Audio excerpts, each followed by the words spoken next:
That was a crazy fight, wasn't it? That was probably exceeded all expectations, that fight, that card. Well, we had pretty high expectations for this fight card, but that was mad. That was insane. That was the fight card for, if there was any name that I could give it, it was leg kicks and second round KOs.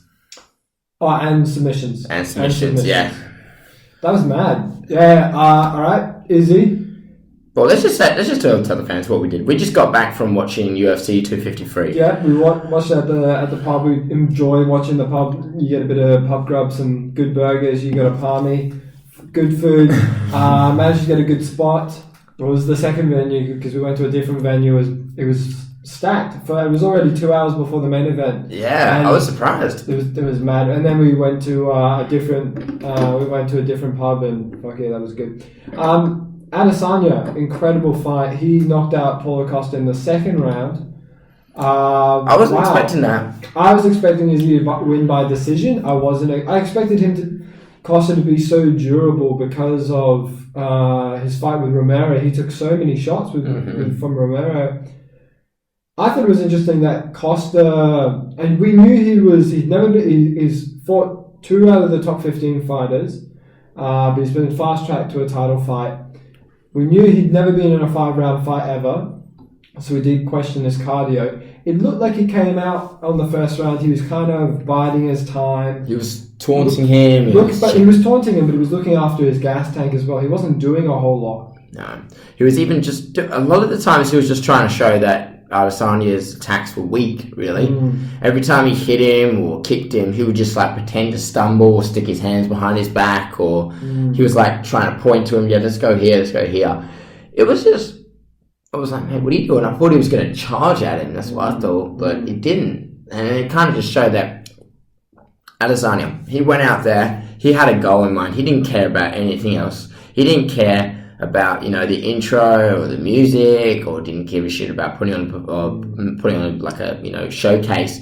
The only thing he cared about was going out there and just winning that fight, which he did in tremendous fashion. He absolutely showed that he was the superior striker, and that in the end, precision does beat power. We did see that, because I did say Paulo's not known for having this crazy knockout power. It's the volume of strikes that, and a lot of people curl up and huddle up under that pressure that he presents. But we did see in round 3 against Romero, he started to fade a good bit. So when everyone's expecting Costa to fucking run through Izzy, I just didn't think it was going to be the case, because it was a tough fight for Izzy, but Izzy is too dynamic. That 8-inch reach advantage was huge. He's 2 inches even taller. The amount of fights Stylebender's done. Stylebender, that was his 100th fight. That's mad. Huge props to Adesanya. And he's only 32. He's in his prime right now. 31, I think. 31. 31. 31. He's in his prime right now. He's saying, I'm 31, I look like I'm 26. He's right. Exactly. He does look like he's 26. Well, he said even after the fight, he's already looking for the next fight, and he was talking about Jared Cannonier versus Robert Whittaker. Now, he's already beat Robert Whittaker, although Robert Whittaker, before he got snapped by Izzy, had something like a 7-fight win streak or something like that. So, interesting to see that Robert Whittaker beat Darren Till last fight, which was a very technical, chess match.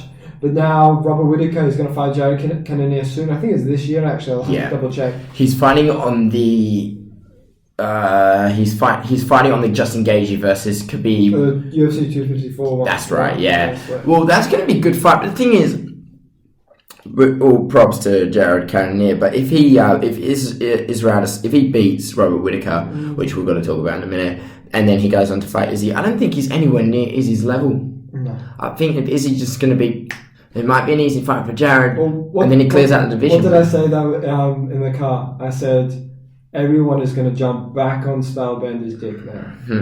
And well, pretty much everyone is jumping. Everyone's back on the Stylebender train, because they hopped off during Romero, and then they said, he's shit, all he does is run. Even like the music they used for the UFC promo was "Run for Your Life." Yeah. Shit like that. So it was almost like they were kind of like even just hinting that he's going to be trying to run away and just pick shots against Paulo.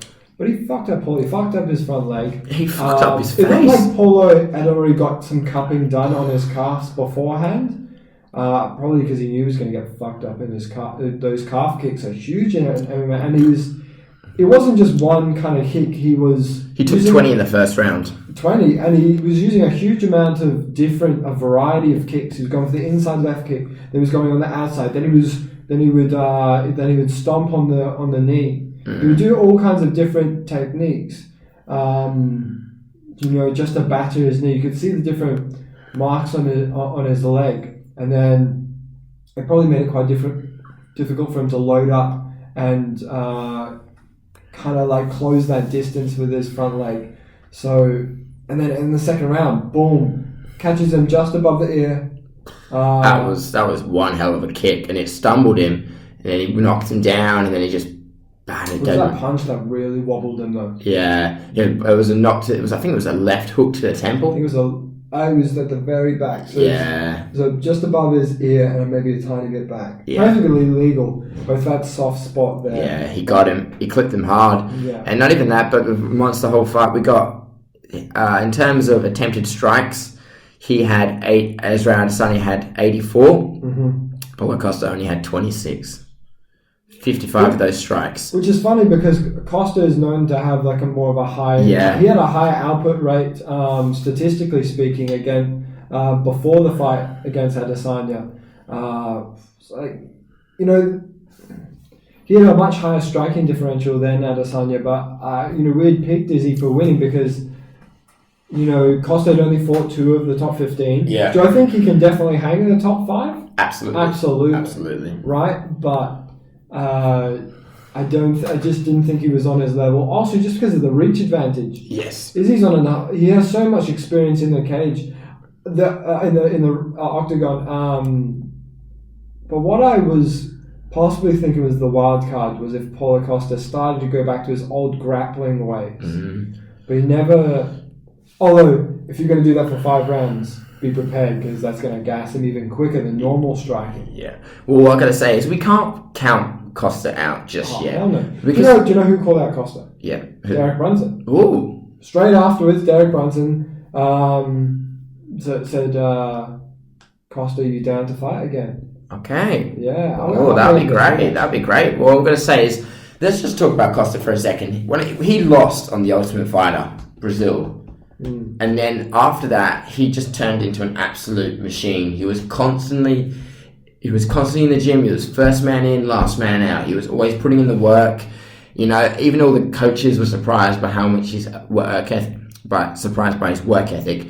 And I feel like that's what Costa kind of just needs to do right now. He just needs to go back to the drawing board, but maintain that intensity, or hell, he can even increase it, because I don't want people calling him out just yet. He's still a really exciting fighter to watch. And I can tell by a look on his face when he lost, he was like, yeah, he'd been defeated, but he took it really well. Yeah. And he's like, shook his hand, and now I believe that Costa's going to come back even stronger. He's going to come back tougher. Because one of them had to lose their oath. Was the second time ever in the middleweight division. The first time was Lyoto Machida versus, was it Rashad Evans? No.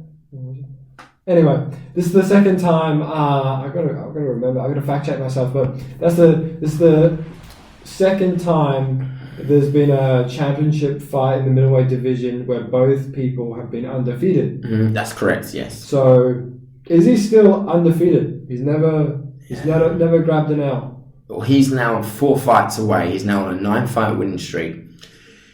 And Anderson Silva's winning streak in the middleweight division was 13 right now. He's 4 fights away from that winning streak, basically. I reckon the issue right now is just finding the right fighters for Izzy. Because, There's a lot still out there. I just want to quickly bring up something. Yeah, go on. Derek Brunson, right after the fight, said, Borachin MMA, tough break. What are you doing December 12th? Let's dance. And then he tagged Dana White, McMahon, and Ali Abdulaziz.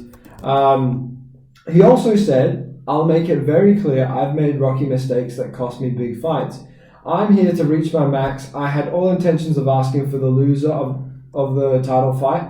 I need to win against a top 3 to reach my goals. The time is now. # righting my wrongs tour. Oh, wow. Okay. Damn, I can see it happening. I can see it happening. We're always watching his social media and he's always training. So yeah, well, here's the thing I noticed when it comes to like these fights now, just the mad tweets that go out straight away afterwards or before each fight. I mean, there's just so much information that literally just comes out of one card. Yo, John Jones is a mad tweet. He's got mad tweets. Speaking of John Jones, light heavyweight fight today. Jan Blachowicz knocked out Reyes again in the round 2. Holy crap. Dude, I got put up footage of us literally just screaming. Well, I know my girlfriend told me over the phone and she was like, and she was just like, I saw what Joe put up on your social media. I was like, what was it? And she said, oh, it was you. If it was both of you guys going. We're losing our shit. Well, I didn't think it was going to happen like that. We both had Reyes to win. I had Reyes to win. Did I think it was going to be a close fight? Hell yeah. Yeah, but I didn't think Reyes was going to lose like that. Shit. Fuck. I didn't know Jan was 37. Me neither. Damn, he doesn't look that old. He looks great for 37. He looks great for 37. You know, it just proves that some of these guys' age really is just a number with some of them. It might even just be experience in the cage because, you know, that in the octagon because, you know, there's Stipe and Daniel Cormier, some of the best out there, and they're in their 40s. Yeah. So... All I can say is Jan's Polish power is alive and well in that left hand. That left hook that another he gave. Another guy that used to be more of a grappler. What was like one thing that was crazy is that his striking, his power is real. Like, it's off the charts. Remember after the first round, he gave him Reyes that massive body kick, and then you pointed out. I said immediately afterwards. I said, watch his side. Yeah. And you could see it started to bubble and get purple and darker and darker, and eventually it was just after one kick, it was just this big mess on his side. Yeah, it was just crazy. Well, and then I showed you a photo afterwards. I was like, fuck, it was all red. And then over that, but I think he broke his nose too. I think he broke his nose with one of the...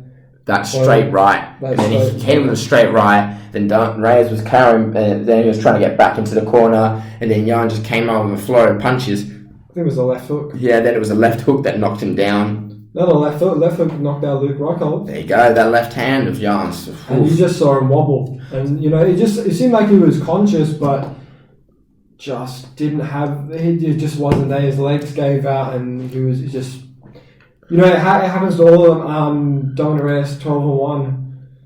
Now he's 12-2. He's like, look, he's one of the best out there in the light heavyweight division. Some people said if he did beat Jan, it would have been technically his first light heavyweight title defense because a lot of people said, "Oh, I believe he beat John Jones. I believe he's the true lightweight champion." It was really funny because John Jones actually just tweeted and he went and said, "Mind if I go down to light heavyweight and just get my belt back real quick?"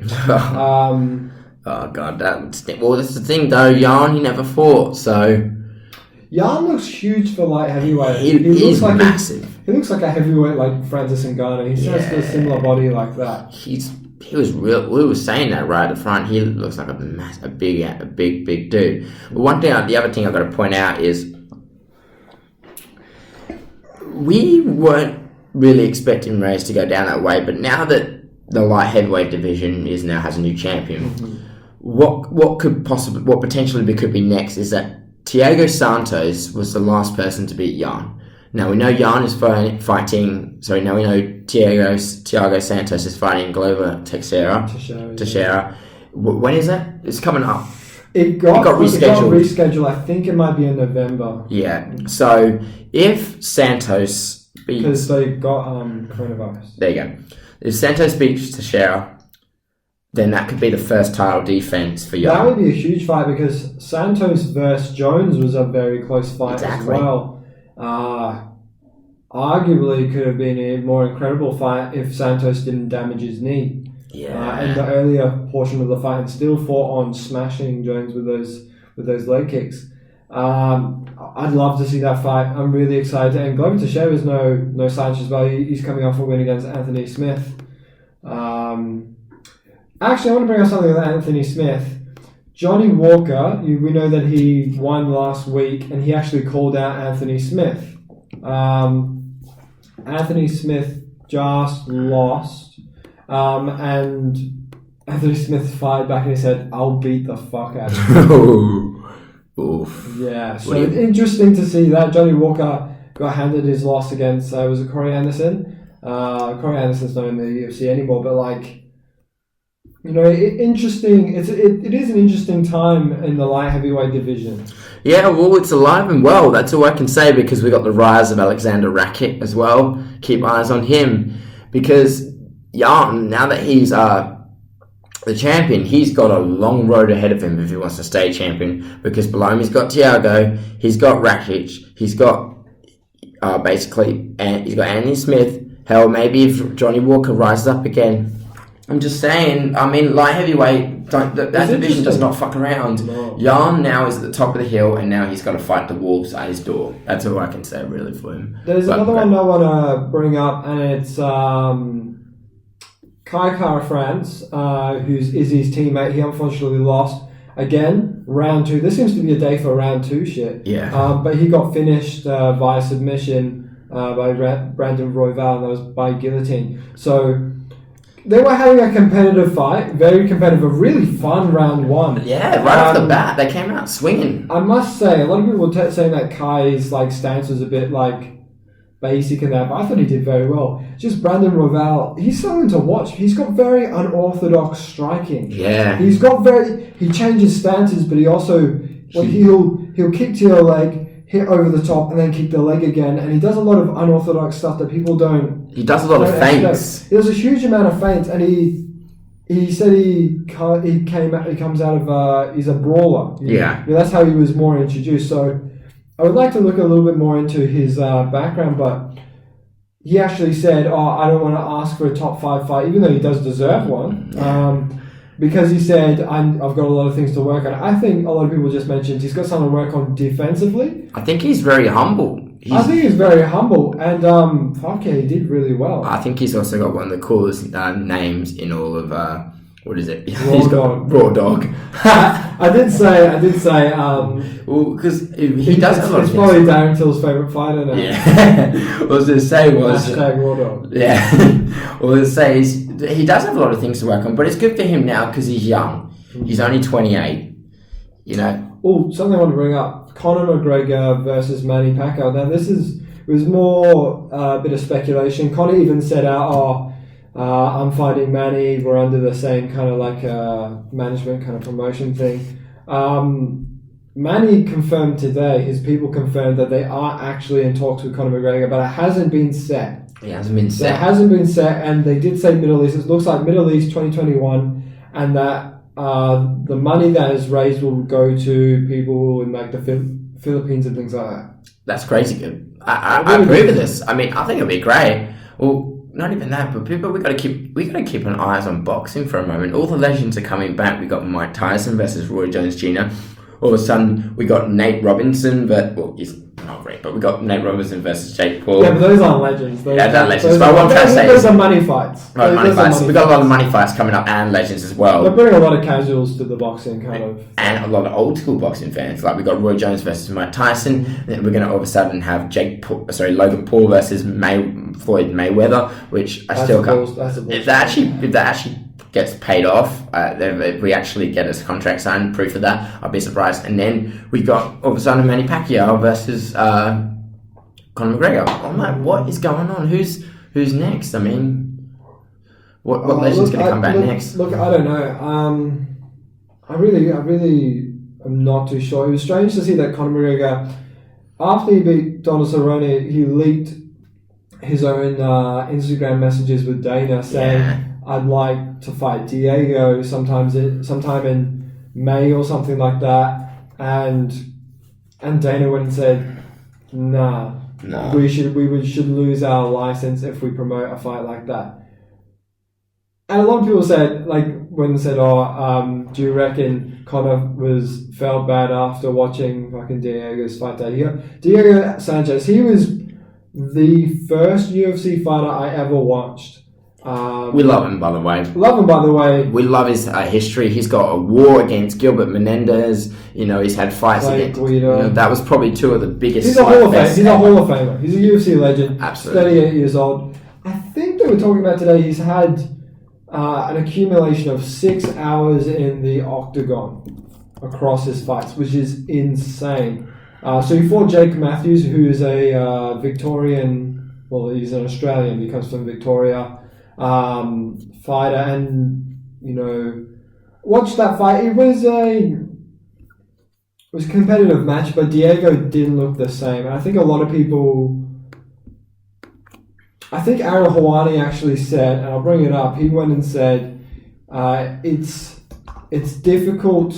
Everyone loves him, but it's difficult to watch him now because he's not the same." Yeah, he's a win one, lose one, win one, lose one. Like, he beat Michael Pereira, but he lost to Michael Chasel. Then he's also beaten Mickey Gall, and then he beat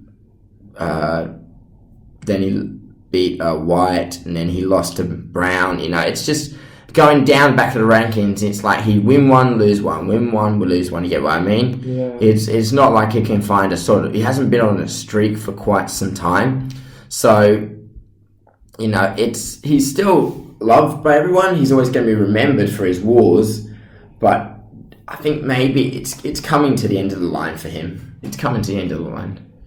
It's just because he's sustained so much damage over those years, and he's already cemented himself in history books as one of the all-time most enjoyable fighters to watch. But it's not like he's going to be running around for a title shot anytime soon, especially when he's this late in his career. It does bring up something difficult, because even though you love a fighter, when can they properly retire? Because he's still got quite a few fights on his contract left. I think he's still got another 3 or 4. I think he's got 4 more fights left on his contract. And he said he wanted to fight Conor McGregor on his last one. Look, I don't know.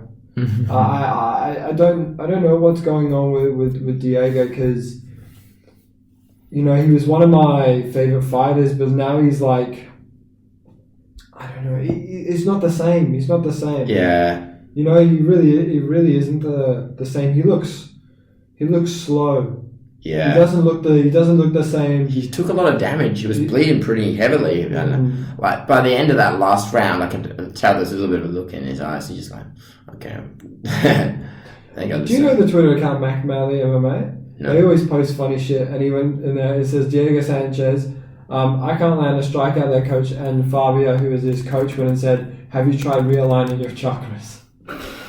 And did you actually see that Diego's coach would run around with different fighters with a knife? Like, I don't know if he had a knife or he was pretending it to be a knife, but he would run around them, and I don't know what that was, to make them maybe fearful of strikes, and then to be more dynamic and run and be more elusive. But I don't know, I really hope that wasn't an actual knife. That's stupid as fuck. Alright, dude, third time you've played a fucking ad during the podcast. Dude, I try to get up some stats here and just go straight to a bloody ad. Anyway, fuck. Jesus, fuck. Sorry, dude, keep going. One thing that was interesting, though, is he also said this in the post-fight conference, but he also said it directly after his fight with Paulo. Is it Paulo or Paolo? Paulo Costa. He went and said, it's a bit bullshit how my teammate fights someone who misses weight. He loses 30% of his purse. He gets 90. He gets something. I think it's about an hour or an hour and a half, like 90 minutes, to see if they can lose that extra weight and then come back and reweigh themselves on the scales to meet the fighting weight. And he said that's bullshit, because they're essentially cheating, because they're going to go back and they're not going to give a fuck. They're just going, 30%. I don't really give a fuck. I do this. I don't do this for money. Dude, the fucking ads just playing laptop. I know, can you mute? So I'm just going to have to stay off the fucking internet for now. No, just mute your laptop. Mute my laptop? Yeah, you don't need volume. Okay. Fucking hell. Jesus Christ. You were saying, yeah, keep going. All right, Izzy went and said, that's kind of bullshit, and he's got a point. Like 30% of your loss of your pay, if you get the win bonus or get the performance of the night, then does it really matter? Probably not. He said it's not. The system's not really working. And I do agree. They should. The proper incentive is to take a lot more of their money and say you'll lose 90% of your money if you don't make weight. They'll fucking do it. You won't fuck up fights, or won't have people like not making weight and then not getting a title fight, having a title fight but not having the belt on the line, which is bullshit, by the way. Why have a title fight? Yeah, well, 90 minutes is a long time in a sauna to lose a lot of. By that time, yes, it's rough. It's hard. It's hard as to lose that weight, but you have a lot of time to lead up to that fight. Yeah. Dieting. Unless they come in on an early call, like Uri Masvidal did. That just even proves there's no excuse. Because the guy like Uri Masvidal, he had 6 days. Yeah, and he made weight. Yeah, but that's still his guts, but it's mental, I think. Yeah, well, it just shows that you just got to do proper nutrition, proper guidance when it comes to losing the weight. I know. I know it will affect training, but but at the end of the day, what does all that training mean if you can't fight properly according to the rules on the day? Yeah. Yeah. Anyway. I don't know, dude. Oh, something I do want to bring up. Next week, we've got Holly Holm versus Irene Aldana. Now, Holly has been around for a good amount of time. Yeah. I think everyone remembers her from the Ronda Rousey fight when she gave her Ronda Rousey's first loss. She's fighting Irene Aldana. Irene Aldana is she's got very crisp boxing. Yes. Very quick combinations.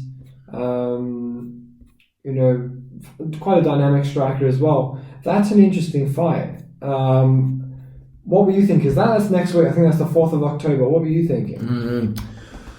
Well, it's just Holly Holm seems to just not be able to catch a break. I mean, we all remember her as the girl who knocked down Ronda Rousey, and then she had her hype stolen by she had a hype stolen by Misha Tate. Mm. So then it's a case again of win one, lose one, because she lost her de Randamie, which was, by the way, a terrible fight. It was very unfair because she hit her twice after the belt. Everyone was booing her, and then she won against Kushira. She lost to Cyborg, and then she won against Anderson, and she lost to Nunes, and then she just recently won against Pennington at the beginning of this year. So again, it's a case of win one, lose one, win one, lose one. You got to understand. But the thing is, she is a multiple world-time boxing and kickboxing champion, female kickboxing champion. So her striking is still considered phenomenal, off the charts, and everything she's done for combat sports in general. It's just to see where she's in a very awkward position in the UFC. That's all I can say. Yeah. And I kind of want her to.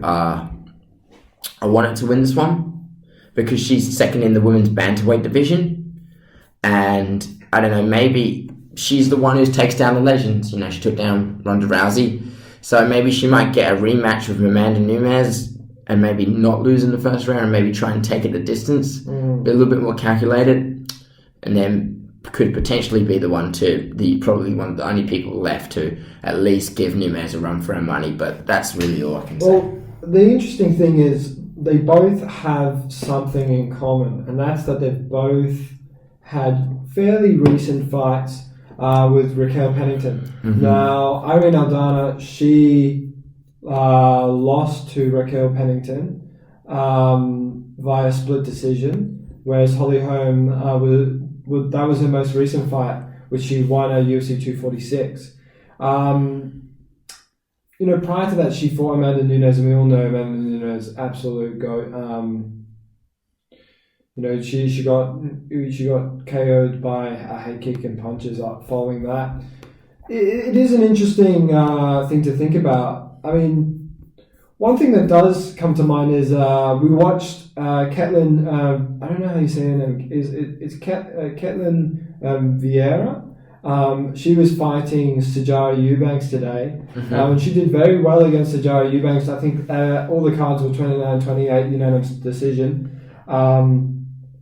Did very well.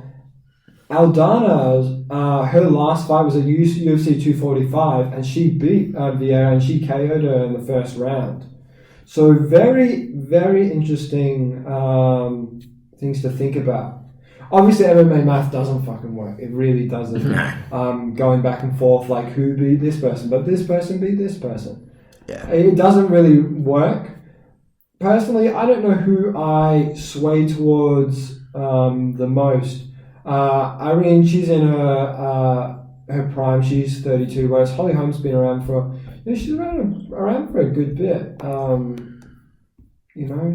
She's 38 now. Yeah. So there's a time where Holly Holm was one of the very best in the UFC.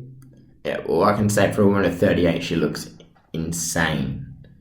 She's like shredded. She's shredded. Shredded to the bone and all that. So massive shoulders, huge broad back and things like that. Yeah, I mean, it's going to be a good fight. I'm looking it's forward to it. It's going to be a good fight. I don't know who to pick yet. I really don't. Because the thing I have is, to think about it a little bit more. Here's what I think. Holly Holm, 38, okay. Been around fighting for a long, long time. Beats Aldana. Because in terms of the rankings, Holly Holm is, I believe, second on the. She's second. So underneath, in terms of the bantamweight division, it's Jermaine de Randamie. Yeah. So Holly Holm maybe gets the rematch of Jermaine de Randamie, winner fights Amanda Nunes. Holly Holm's last shot at the title. Fair enough. Something I did want to bring up though, because this got tweeted very recently while we were doing this. Jan Blachowicz, she actually said if John Jones doesn't want his belt back, he'll defend it against Thiago Santos. There you go. Next. Mm-hmm. So I think even Jan Blachowicz is expecting Thiago Santos to beat Glover Teixeira. Yeah. Because I think everyone's reacting to Johnny Bones Jones, saying that, mind if I dip back to light. I think he's fucking joking. Yeah. I think he looks bulked up as fuck right now. Yeah. All those pictures when he's training. I think he's really on that road to heavyweight, and I think he's going to be a heavyweight for at least a couple of fights. Yeah, he wants a piece. I don't think he's dropping down to light heavyweight yet. Yeah, he's going to want a piece. I'm looking forward to it. We have yet to... Here's the thing. I feel like the last big blockbuster fight of this year is going to be Gaethje versus Nurmagomedov. Yeah. So after that, I reckon some point around December or November, when what will happen is the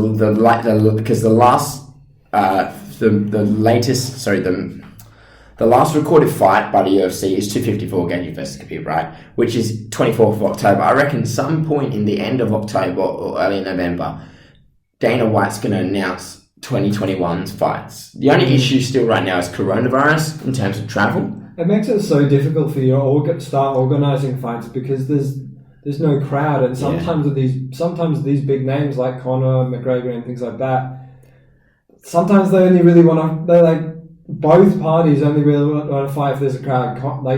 They only want to fight when there's a crowd involved because that means more money in their pockets. Yeah. Sorry, pardon me. So I reckon at some point Dana White's going to announce the 2021 fights. Conor McGregor's obviously going to be up in that card. And then I reckon we're going to find a new Adesanya fight because by then Jared Cannonier will fight Robert Whittaker. So I reckon a whole bunch of things is getting ready to be announced. But I feel like Khabib versus Gaethje is that one last big shot, one or second last big fight card to finish off the end of the year. But potentially, what's in store right now is that when this UFC is basically after Khabib versus Gaethje, everyone's going to be focusing a lot on the boxing because don't forget we got Tyson Fury versus Deontay Wilder 3. The trilogy's coming up. Yeah. And then we got Tyson and Roy Jones Jr. And then what's next? Really, I mean, it's been a big year for fighting. Above every sport that lost, UFC, boxing, sort of stay on top. More UFC. Yeah. Whittaker versus Cannonier is set for October 25th. So what date's today? The 27th. So it's next month. Next month, Pretty much next month. October 25th, Sunday. So that's going to be a really good fight as well. I think I'll pick someone closer to the date. I don't know who. It seems like a very close fight because it was a very competitive fight against Darren Till that Robert Whittaker presented, but I'm not too sure at this point. I'm really not too sure. Something I did want to bring up though. It was your birthday last week, so happy birthday. 2 weeks ago. Oh, 2 weeks ago, sorry. But it's been the second time now because you liked the gift quite a bit, so you went back again. Yeah. I got you a float tank thing because you talked about you really wanted to try it and things like that. I guess you liked it because you went yesterday as well. Yeah. Tell me about it. Well, the first time I did it was a bit strange because I'm not ADHD or anything, but most of my life is just me constantly going forward, like go. Like, the only time I really slow down is when I go to sleep, really. So when I was in the float tank, it felt different to be just stopping and slowing down. It was because I have cochlear implants because I lost my hearing when I was 3. I couldn't hear anything in the tank, obviously. Yeah. So when I was laying in there, I had all these paintball shots all over my body, and I had to put Vaseline all over it. You're not allowed to get any blood into the tank because the Epsom salt's in it. Because someone comes in and it's perfectly safe because there's so much salt in there. Yeah. It'll probably kill anything in there. Yeah. But you've got to jump.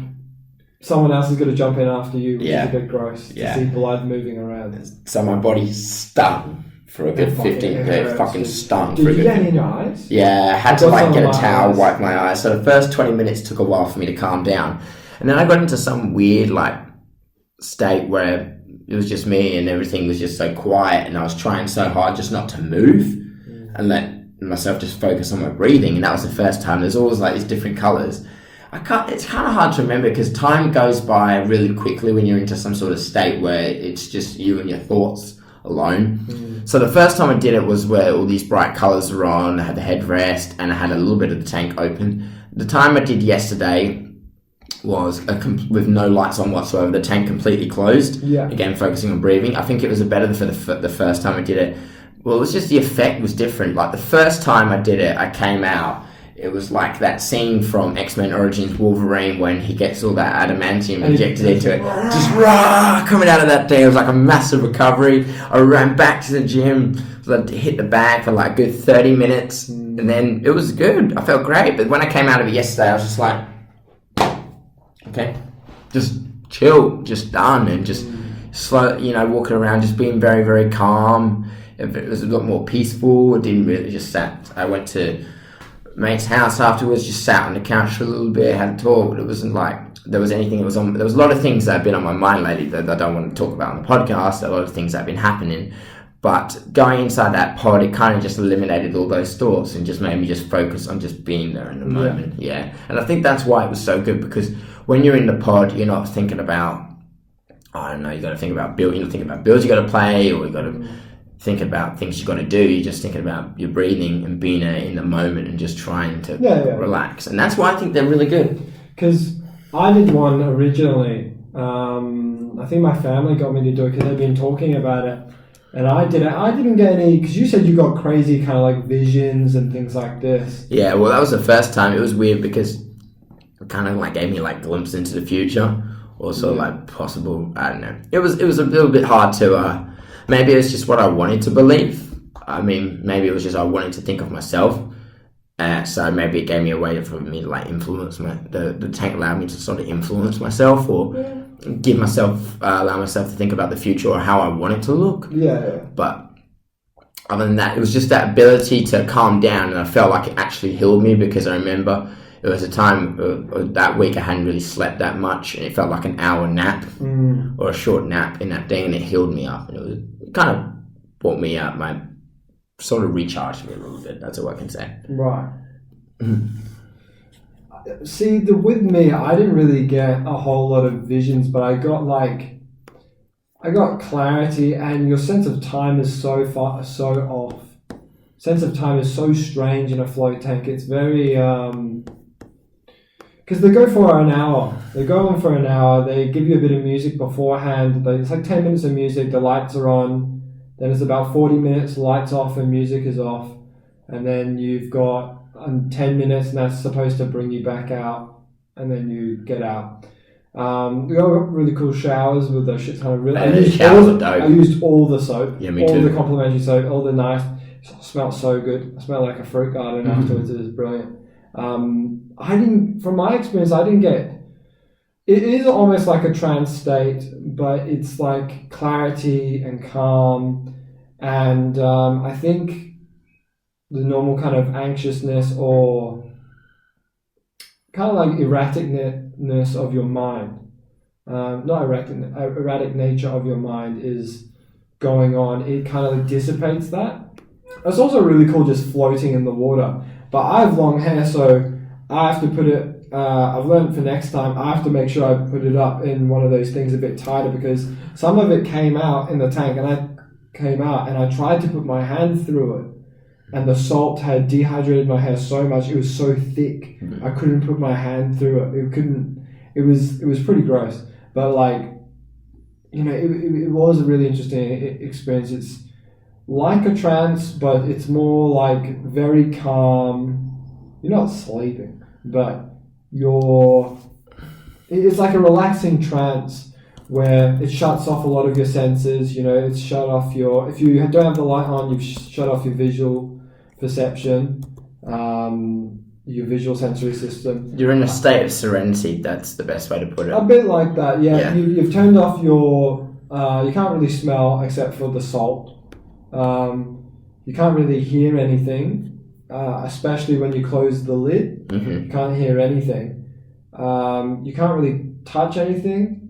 You won't really feel anything except the water, but because it's salt and salty water and you're just floating there, you don't really feel much either. So it's turned off a lot of your senses, and you can you just focus on your breath and chilling out, thinking about what goes on that day. I know I had something going on that day, and like, it was pissing me off, and I was able to just like think more clearly and be like, why am I being upset about it? Yeah. And then I got out and I was more chill, and I had a nice shower afterwards, and I felt it was nice. It was like because it was a really hot day that day I did it, and I went in and it's nice and cool, and there's a nice shower, and the pod's nice and it's not hot and it's not cold. It's up to you. It's your skin temperature, so you can't feel anything, and you're nice and buoyant, so you feel nothing. It is a really cool experience. I do recommend anyone to go on a float tank with you. Like, it's just like, it's different. The best way you can explain it is kind of like a really calm experience where you can be with your thoughts, but also your thoughts aren't as erratic. They're more calm and relaxed. Yeah, I thought it was really good. It's nothing insane. Obviously, both of us don't do it with any drugs, but obviously some people, they take psychedelics or smoke some weed beforehand. They jump in a float tank. I don't know if I'd ever do that, but it was good enough just on its own. I think I thought it was brilliant. Yeah. All right. Should we finish let's wrap it up. So we're going to do an MMA Hour soon. Don't know when, but I hope you're enjoying the podcast. If you do get this far through the podcast, I really appreciate it. If you can like, comment, anything. On our Instagram, we've got The Last Set Podcast. Twitter _ The Last Set. YouTube, we're The Last Set Podcast. Yeah. Anything. Please subscribe. Like anything you can. Just as much support as you can give.